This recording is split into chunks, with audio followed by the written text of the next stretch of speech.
There's a deadline in place. You have until tomorrow to apply for your slice of the Loblaw bread price-fixing class action settlement. So if you purchase packaged bread or buns, rolls, English muffins, or more from Loblaw stores between 2001 and 2021, so over a 20-year period, you've got 1 day left to submit your claim to potentially receive a share of the $500 million payout. Here to help us explain and remind us how all of this works and find out whether or not you're eligible for compensation is one of the lead lawyers on this case, Jay Strosberg, managing partner of Strosberg, Wingfield, Sasso, LLP. Good morning. Good morning. Okay, let's start with who is eligible and what do you need to apply for compensation? Almost everybody in the country, provided you're an adult and you're in the country as of a few months ago, everybody should apply. Do I need receipts? Nope, you don't need a receipt. You need to go to canadabreadsettlement.ca. You have to fill in a form, and you'll get an Interact transfer in a few months. Okay, so that's all I need for proof, or is there anything else that I need to send in? That's it. We're taking everybody at their word. Okay, and my understanding is this can be applied to multiple households. You just have to be over 18. Correct. So if you have 3 or 4 adults in one household, everybody should apply. Okay, That's how right. many claims have been filed so far? Millions of claims have been filed. So we don't know the exact number because it's a bit of a fluid process. There's a process in Canada, or Canada excluding Quebec. There's a separate process in Quebec. So, but what we're trying to do is boost the raise awareness, and make sure everybody applies by Friday at midnight, because that's the deadline. Okay, so the $500 million payout, that is a fixed number, and it's going to be sliced many times depending on how many people apply for this. Some reports are many times, correct? Yes, so some reports are suggesting payouts could be anywhere from $25 to $50, but you say that that number might be inaccurate. Can you explain why and what people should expect? I'm not saying it's inaccurate. So there's a couple of components. The net number is let's say around, it's several hundred millions of dollars, okay, but that's the numerator, it's the denominator, right? So it's how many people have applied. That's why it's a bit of fuzzy math. Also, we have to factor in fraudulent claims, and there's been millions of fraudulent claims. So once we sort through all of that, we'll have a better idea. But we're forecasting between about $50 and $75. Okay.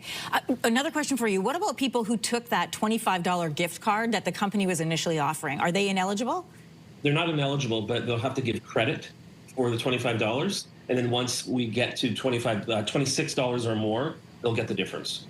You mentioned that some of the... in other words, they'll be put on even footing with everybody else. I see. Okay. So you mentioned that some of these claims are deemed legitimate. There have been a number of bots, and they have been considered fraudulent. What are the steps that you're doing to make sure that those payments don't go to those and that the right people get the money that's coming to them? Right. So first of all, I'm not a techie guy. I'm a lawyer. But so here's what we've done. So first of all, it's a court-supervised process with a company called Verita. It's a huge, reputable company. So their business is on the line. So if there are multiple fraudulent claims, people are going to know, and I think their business is going to be in a bit of trouble. So this entire process is supervised by the court. They'll have to report. We've paid for extra levels of fraudulent protection. And let me just give you a couple of examples. So if they get a batch of claims, like 1,000 claims from the same IP address, we're going to know. Okay, so that they get put into a separate bucket. Also, interestingly enough, what I found out yesterday is that if you have to fill out the claim form, and we're able to track how long it took to fill out the claim form. So if the claim form was filled out in less than 20 seconds, it's flagged. So, because people are going to manually type their information. So there are multiple firewalls. Okay, in addition to that, we're going to be doing e-transfers to Interact, through Interact. So what will happen is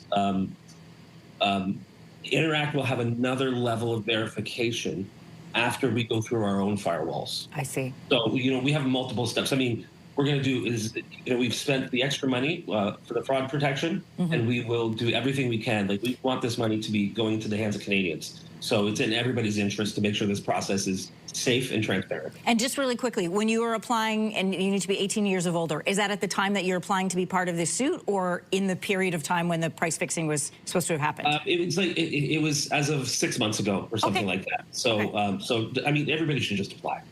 Okay. I mean, if you're a 15-year-old, don't apply. But if you're 18 or close to, or you just turned 18, you should just apply. Okay. There are other companies we know that are alleged to have participated in this price fixing scheme that took place over 14 years. Some of those are Metro, Walmart, Canada Bread, the latter of which was fined $50 million.